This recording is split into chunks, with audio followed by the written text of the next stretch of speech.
Those people, get ready to join us. We're going to be talking to pro surfer Billy Kemper right now. What's up, Bill? What's happening, my man? How are you? Good, yourself? I'm doing good. Fresh out of the water. Fresh and lean out of the water. Is the team taking good care of you out there right now? Great work. Nothing but great hospitality. I feel right at home, and yeah, the waves are great. So just kind of enjoying myself and hanging with the Fresh and Lean team. Love it. Thanks for doing this, Bill. I know you're busy, so I think we want to kind of get right into it. If that's good with you for now. Yeah, too easy. Let's get after We it. do. I like to keep it easy for you, brother. So being born and raised in Hawaii, surfing's just part of life, I assume here. But how did you get into big wave surfing in the first place? Like, when did you decide this is what I want to do for a living? Like, this is it, nothing else. Growing up in Hawaii, this is the birthplace of surfing. The history of surfing that I can remember as a kid was always big, heavy waves. It wasn't small waves. It wasn't Huntington Hop. It was, Hawaiian Power. And that is what I was brought up in. And, I just feel comfortable in the oceans of Hawaii and in heavy waves. And, I never knew I was going to be a professional big wave surfer, but growing up on Maui and having Jaws as my backyard, I was very lucky enough to have a brother who was at the top of amateur surfing, and a mom who pushed me into the ocean. And that being said, when the waves were really big, they would take me to the cliff at Jaws, and we would watch the originators, the pioneers of big wave surfing out at Jaws. And I was Laird Hamilton, Derek Donner, Dave Kalama, Pete Cabrina, Buzzy Kervox. There's a big list of those guys. And for me, those guys were gladiators. That was my Superman. That was my Batman or Spider-Man. I didn't have those stuffed animals. And, I wasn't going to a Dodgers game with a mitt trying to catch a fly ball. For me, I was going to watch Laird Hamilton surf Jaws. And that's what I wanted to do. And my parents would shake their head every time I told them I'd want to do it one day. And, fast forward probably 10 years after that, I was out there at 14, 15 years old. I didn't really know much about, big wave surfing, but I was just learning on the fly. And that's kind of how it all started. That's amazing. And, I'm sure mom and dad, wherever they may be, are beyond proud of everything you've achieved and accomplished. And with big wave surfing being so dangerous, physically demanding, what is like something physical and mental that you need to do to prepare every time you get in the water, whether it's going to competition mode or just going out to, play and have fun with the kids in the water? How does your mind separate in between going into the water to surf that big wave versus I'm just going to kind of hang out a bit? Like, what do you do mentally prepared wise and physically prepared wise for those? 2 feet to 100 feet surfing is, I'm very passionate about it, and I take my craft very seriously, and it's not in a bad way. I'm not trying to intimidate people. I'm not being aggressive. It's just, I'm obsessed with what I do. And there's no different mindset from the waves I just went and surfed at Rocky Point that were, head high to a little overhead, to me going out to Jaws when it's, 4 to 6 story buildings, top to bottom, that, your life is on the line. My life's always on the line when I enter the ocean. It's Mother Nature. And that being said, you can never predict what's going to happen in the ocean, and you kind of just go with the flow. And I've done a lot of the hard work on land, which has given me confidence mentally, physically, and spiritually. And those are just little things that, I take with me when I'm in heavy situations, or I take a bad fall, or, a 60-foot wave is coming at me. Those are the things that I remember and the things that I use as a tool to motivate me and to push me.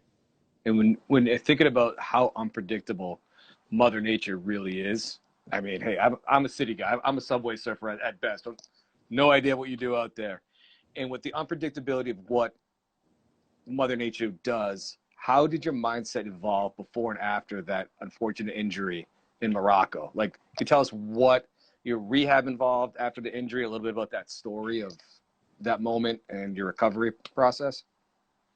Yeah, it was, it put my life against the wall. And I don't think I had ever been in that situation, but growing up, I had a lot of my close ones that were taken from me, and it kind of when I was put in the situation, it just gave me a lot of hope and a lot of understanding that, you know, what my mom had went through, what my brother had went through, it gave me motivation to fight through anything. And I'm just here to make my family proud and to continue the legacy that, you know, my mom opened. And that's, you know, just making her proud, doing what I love to do. And if I ain't loving it, don't do it. And, you know, it's kind of just, you know, I posted something on Kobe Bryant this morning, and it's just, you know, there's so much opportunity in one day to train, to practice, and I will take every second and every opportunity I can, because I know at the end of the day, the guys who aren't,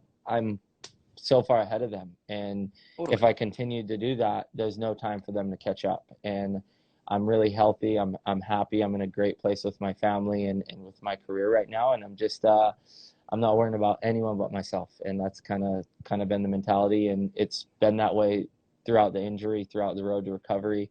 I had great support, unbelievable team of people around me. And that's what it takes, man. It takes family. It's not something, you know, surfing is a selfish sport. It's just me in the water. But it ain't just me. You know, I got my mom, my brother on both sides of me. I got my 4 kids and my wife every time I stand up, every time I enter the ocean. So there's a lot more to it than just me. And that's kind of what pushes me, you know, in day out. And every morning I wake up early, every night I go to bed early. It's for the reasons of making my family proud. So amazing, Billy. And making your family proud, doing everything you do. And I said I'm a city guy, so I'm going to butcher this pretty bad. But I know you're prepping. I know you're prepping for the hula. I'm killing this right. Hula lady. No. You Settle say it. down. You say it. I'm right now in, you know, I have a huge opportunity here in Hawaii with the last event of the Challenger series being at Haleiwa, which is one of the 3 events in the pass of the Triple Crown. Haleiwa is one of the most high performance, bigger waves that all the professional surfers are able to compete at. And I've been training really hard for it. That event starts on November 26th. And yeah, my body feels great. I'm really excited. I love competing against the world's best. Especially, what's some of the training you're doing right now for that? If you can give away any of your secrets. you know, surfing every day. I've been surfing a lot. I've also, you know, I take my physical training very serious, whether it's in the pool, in the ocean, or in my gym. I have a great team of people who are pushing me, whether they're sparring partners or they're, you know, my coaches. And I feel great. This morning I did a high X workout that was programmed by Gabby, Reece, who's Laird Hamilton's wife. My wife teaches them. And yeah, it's high intensity circuit training, basically 35 minutes of nonstop action. And I feel great. I got out of that and went straight down into a surf. And, you know, the body's right, the mind's right. And yeah, it's time to enjoy. You talk about the mind being right. And by the way, you look great. I got to say that. You look great. So whatever you're doing, keep doing it. It's obviously arriving at your levels. So, like, what's the mental preparation going into these big tournaments, big waves? You know, we see the veins on those waves. And I think you were explaining to me one time, like, how to calculate the size of a wave and stories high and whatnot. But what's the mental preparation going into that? And you know, what's the mental preparation going into the water and seeing those? It's terrifying for me. The mental preparation is that none of these guys, not one of these competitors, has 4 kids and a wife. And that's what's hard. You know, that's what I'm challenged with every day. And when I get to surfing, that's the easy part. You know, that's where I get to celebrate. The last year and a half has been a crazy climb for me. And, you know, I still believe I'm still climbing. I haven't reached the top of even coming out of this injury. I feel better than I did before I got injured, but I still believe there's more progression. There's more opportunity for me to become better. And that's the way I look at every day. You know, every day I wake up, I believe I can take a step forward from yesterday. And, you know, no matter how far back you take me, I will continue to come forward. And that's where the mental side of things really kick in. Understanding, you know, I got kids to feed. You know, it's like some of these guys are going out there trying to get points, trying to qualify. For me, it's I got kids, I got a wife to feed, and I also got to make them happy and proud. And I believe that them seeing me on a podium and also them just seeing me happy, it's not all about being on a podium or getting wins. If I'm happy and and I feel successful with my performance, that's what matters. And lately I've been feeling really good on the way my body has been performing in and out of the water, and that just creates confidence that I'm already winning. There's no losing. There's just learning and winning. So we know the family's very busy. We know you like fresh and lean. What's a couple of the favorite meals of yours or everybody in the family? If you could think off the top of your head, you're like, I'm getting excited because this is going to be in my box this week. Or even some of the bulk items. How do you prep all that together? Morning routine. Let's talk about your eating routine a little bit. Right now is like, it is the busiest time of the year for me. So for me, having, a company like your guys' company, Fresh and Lean, it just creates a lot of opportunity for me to eat healthy very fast, on the go, in and out of the house. 4 kids, 3 different schools, different times of pickups, 2 to 3 training sessions a day. And my life is a tornado. And, recently, I've been really into like a lot of the snacks, just the on the go stuff, because sometimes I don't have time to heat food up. A lot of the chia seed, the other morning, me and my son Lion shared the chia seed coconut banana pudding, and that is it's great for me coming in and out of the water with surfing. There's not, it's not too heavy. It's really light. It's filled with great fats and carbs, which create great energy. It keeps your body from fatiguing. And those are the things that I'm dissecting right now is, what are the good fats and the good carbs, because that's the kind of stuff that will create my body from fatiguing and burning muscle. And then, depending on where I'm at in the day, I love all the fish. I love the salmon. I love sweet potato. There's so many different ones. I love, I'm about to open up a box and eat some myself. So I'm getting pretty hungry and How many excited. buttercups have you had today? Oh, I haven't broken into any of those, but that is definitely, is, as much as I am healthy, that is my go-to little snack. And it's just good to know that you can snack and treat on things that are actually filled with good nutrition. You're eating almond butter, coconut, and dark chocolate, things that are great for your body. Obviously, can't eat 10 of them a day, but 1 or 2 of them does the trick. Is there like a typical day in the life you can give us just a snapshot of what that is? I'm sure with 4 kids, 3 different schools, husband, father, surf time, like what's a quick walkthrough of a day, if there is a typical day for you? A busy day for me would be wake up 5 a.m., cook breakfast for the kids, make a big cup of coffee, and basically get the kids ready to get on the bus to go to school. And that's 3 of the 4 kids. From there, I jump in my truck, drive down the road to my trainer, Kahea Hart, to his house, to his gym, put in about an hour and a half of hard training, then come back up to my house, pick up my son Lion, drop him off at preschool at 9 a.m. From there, I would bring my boards in my truck with me, meet up with Kahea for some surf training and coaching, go run, whether it's 3 to 4 30-minute heats, go over, the strengths. Maybe we're dissecting and dialing in new equipment or boards. So that can be a 2 to 3 hour surf session, in and out of the water, talking, going over things.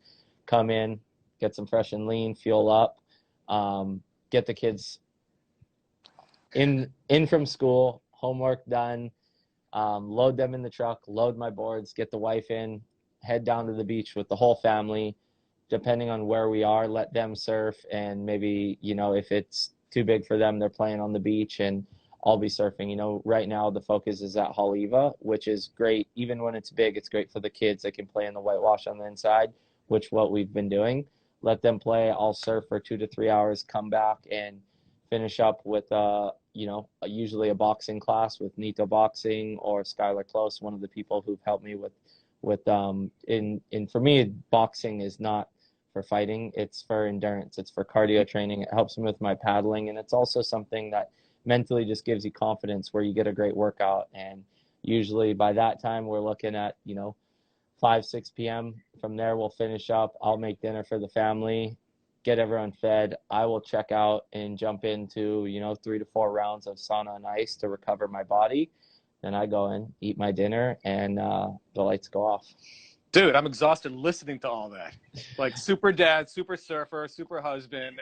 You're putting me to shame by like tenfold on this. So No, I mean, all we can do is try. So that's the main thing is just try to be our best. And whether it's being a dad, being an athlete, or just being a good friend to the community and the people around me. you're so well loved out there. And I know you mentioned you get to work with Laird. Did he get you into eating clean, or were you always, even as a young with your family, did you guys always kind of have a passion for nutrition? Knowing your brother was a big surfer as well. Was it something that like you just kind of knew instinctively, or did Laird or other people out there kind of guide you a bit in nutrition? My mom always cooked amazing. She was not only a mom to me, but a mom to the neighborhood and to the Cool. community. She was a staple to surfing, and she cooked amazing food. Was it always healthy? No, but it tasted good, and that's all that matters at that point. But to be completely honest with you, working with Kahea Hart, he really pushed health towards me. He really did. Take away the beers, put some green kale, some salad, and some grass-fed, free-range organic meats. And whether I have nothing against people who are vegan, plant-based, paleo, keto. Doesn't matter. What makes you feel good is what's right for you. And for me, I love meat. I love fish. I feel great on it, and I eat very clean fish and meat. Majority of it is local caught or from you guys, fresh and lean. Everything's grass-fed, free range, and just clean food, clean eating. And Laird has opened up a lot. He is a dictionary of everything. The good, the bad, the ugly, healthy. He's no one to hide behind anything. He's made the mistakes growing up, and he's learned. And that's what's cool about him is he preaches what he's practiced and done over years. And with his training, with his nutrition, everything he does, that's what he does. And he definitely eats very clean. And I learned a lot living with them throughout the last couple of summers, training and eating with him. And I'll tell you what, there's not a human on earth who I've seen consume the amount of food as he has. It's very healthy and very clean, but man, can that guy eat. And speaking of it all, just I know you got to jump soon here, but what would be one thing you would give to any young kid, boy or girl, at home right now that's like, you know what, I want to be the next Billy Kemper? What's one thing you can leave them with before you got to run? You don't want to be me, you want to be you. Here you go. That's the one thing is like I thought I always wanted to be somebody until I found out who I am. And you'll never know who you are until you're present. And being present, you got to take off all the temporary bandages. Everything that's synthetic, whether it's people, whether it's nutrition, whether it's alcohol, everything. If you're comparing yourself to other people, you're in the wrong place. And that's what I got caught up doing as a teenager. And it took me a long time to find my career and my place in surfing. And I listen to my mom a lot. I look up to and listen to people like Laird who create their own path and do what they want to do. And that's where I'm at right now. I'm happy, I'm healthy, and I'm doing exactly what Billy Kemper wants to do. And nobody can take that away from me. And I preach that to all the kids out there. Do what you want to do. Don't listen to him, her, what. It doesn't matter what color you are, how much you weigh, how skinny you are, how fit you are. Anything's possible out there. And if you're passionate about it, you can be the best in the world. That's amazing, Billy. Thank you so much. Know you're busy. Thank you for leaving that sentiment for everybody listening out there and watching. Be you. As Billy said, be you. Do you. Have fun. I'll catch you on the next one. Thanks again, Billy. Always appreciate it. We'll talk to you soon. No worries, you guys. Peace from Hawaii. Much love. Later, brother.